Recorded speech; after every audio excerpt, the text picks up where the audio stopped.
What's up, everybody, and welcome to the second part of Unit 5, which talks about advances in science and technologies. We're going to see three parts or three lessons. The first one is a vocabulary lesson, few words related to the theme of the unit, anything from information, science, inventions, things that are new, communication, including tools and new ways of communicating, and of course all this shows a development and an improvement in the technology that is being used nowadays and that affects our lives. Second lesson is a communication lesson, and it's about expressing opinion. But before that, let's see how can we ask for opinions before we express them. So to ask for opinion, we can simply use the expressions "do you think?" "What do you think about?" "What's your opinion of?" "How do you feel about?" Let's check these examples. Do you think televised violence affects children negatively? What do you think about cloning? How do you feel about school uniforms? So every time we use one of the previous expressions and what we want to ask opinion about. Now to express opinion, we simply can use the expressions "I think," "I feel," "I don't think," "in my opinion," "if you ask me."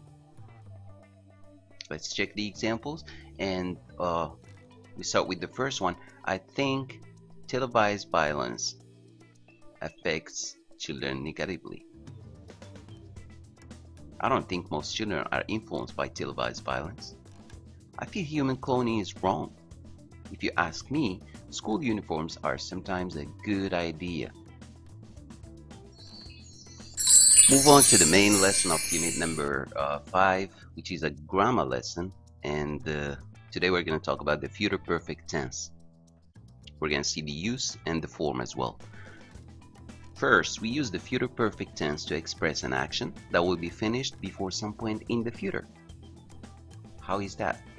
Let's have a look at the timeline to have a better understanding. Let's say we got the past there, the present over there, and of course the future, the tense which we are talking about. Now in the future, there is always a time limit, a specific point in time in the future before that time limit, the action will be finished. Right there.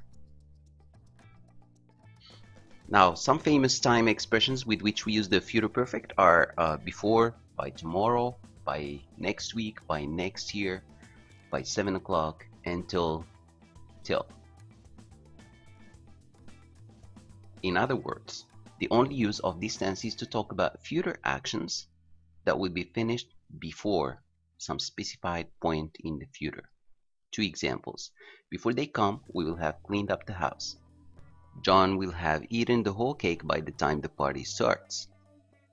Now the form of the future perfect tense is, or the structure is always will plus have plus a verb in the past participle. Will have and past participle of the verb.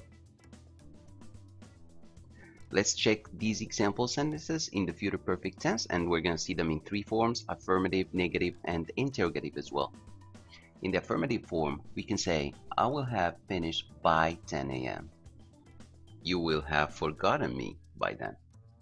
She will not have gone to school. We will not have left. Will you have arrived? Will they have received it? If you guys want to watch more lessons, you can go to my YouTube channel, and there you can have access to unit 1, 2, 3, and 4, and the first part of unit number 5, in addition to other videos. Thank you very much for watching, and have a great day.